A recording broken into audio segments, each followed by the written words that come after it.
आज हम आपके साथ एक बहुत ही खूबसूरत और सुपरहिट फ़िल्म सत्या के बारे में बातें करेंगे, जो कि बहुत ही अहम किस्सों से भी भरी पड़ी है ये फ़िल्म।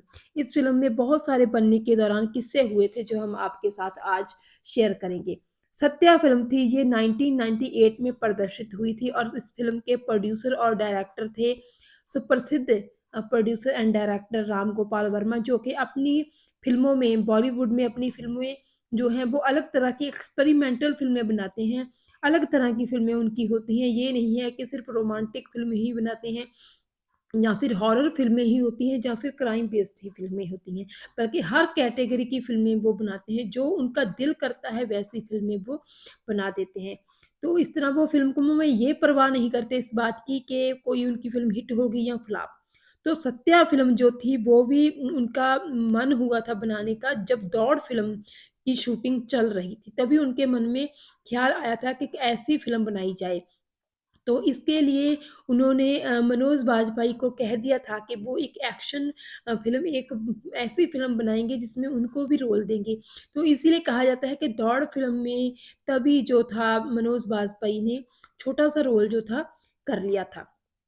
तो इस तरह अगर इस फ़िल्म की बात करें सत्या की, तो इस फ़िल्म में जो कलाकार थे वो भी बहुत ही ज़्यादा नए थे।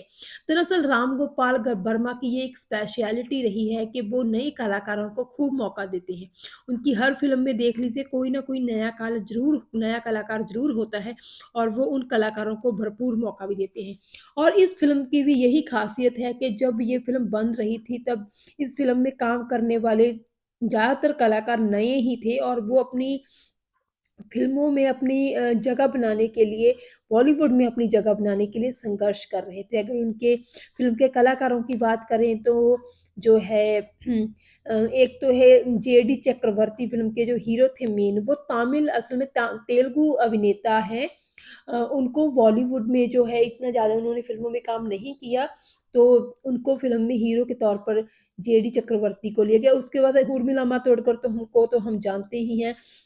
उसके बाद शेफ़ाली शाह और मनोज बाजपेयी ने भी अहम भूमिका निभाई थी फ़िल्म में और इसके अलावा बहुत सारे और कलाकार हैं, जो फ़िल्म में थे। सुशांत सिंह, संजय मिश्रा इन सारे कलाकारों ने उस वक़्त अपनी जगह अभी फ़िल्म इंडस्ट्री में बनानी थी, वो कोशिश कर रहे थे। तो जब ये फ़िल्म बनी तो राम गोपाल वर्मा ने इन सभी लोगों को फ़िल्म में शामिल कर लिया।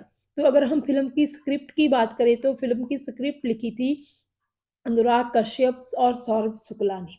और ये दोनों उस वक़्त नए ही थे, अनुराग कश्यप तो 24-25 साल के ही थे और उनका साथ दिया था सौरभ शुक्ला ने।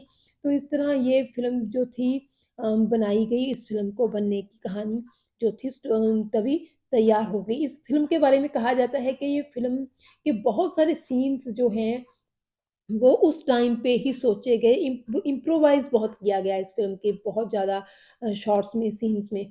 तो कई बार तो ऐसा होता कि शूटिंग स्थल पर पहुँचकर ही कोई न कोई बड़ा चेंज कर दिया जाता था, जिसके कारण बहुत ही ज़्यादा एक अलग-सा माहौल हो जाता था। लेकिन फ़िल्म के कलाकार इतने ज़्यादा अच्छे थे कि वो उनको इस बात से कोई फ़र्क ही नहीं पड़ता था कि कल अगर उन्होंने किसी और चीज़ की रिहर्सल की है, तो एकदम जो है सेट पर, शूटिंग पर वो सीन चेंज कर दिया जाता है, तो इस बात पर कोई नहीं हुआ, बल्कि बहुत ही शानदार तरीके से जो था फ़िल्म का जो सीन फ़िल्माए गए।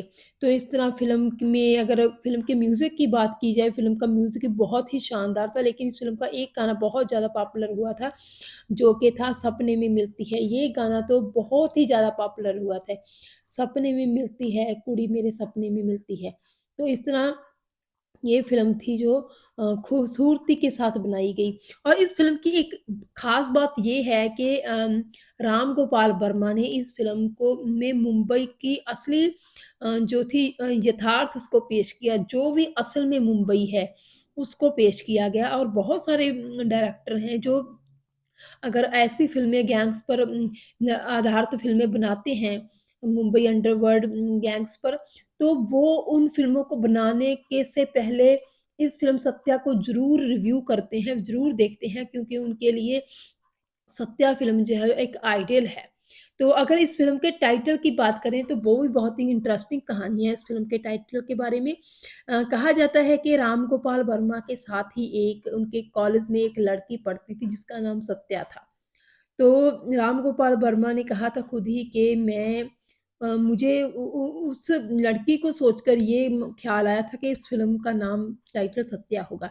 तो उन्होंने खुद ही कहा था कि अगर उस लड़की ने ये फ़िल्म देखी होगी, तो वो ज़रूर समझ जाएगी कि ये जो फ़िल्म है वो उसके नाम पर ही आधारित है। तो इस तरह अगर हम इस फ़िल्म के कैरेक्टर्स की बात करें तो इस फ़िल्म के सारे कैरेक्टर ही बहुत शानदार थे। लेकिन कल्लू मामा और सत्या और भीखू मांगते का वो म्हात्रे का वो कैरेक्टर जो निभाया था मनोज बाजपेयी ने, वो कैरेक्टर किसी को भी बुलाया नहीं भूलता। भीखू मांगत्रे का जो जब वो पहाड़ी पे चढ़ के चिल्ला रहे होते हैं, वो सीन लोग डायलॉग आज तक नहीं भूल सके हैं। वो मनोज बाजपेयी का उनमें एक डायलॉग भी है कि मनोज बाजपेयी कहते हैं कि मुंबई का किंग कौन? भीखू मंत्रे। तो इस तरह बहुत ही खूबसूरत जो है ये सीन है और बहुत खूबसूरती से इस सीन को फ़िल्माया भी गया है। इस सीन को के फ़िल्मांकन के टाइम का एक बहुत ही दिलचस्प किस्सा बयान किया था मनोज वाजपेयी ने खुद ही।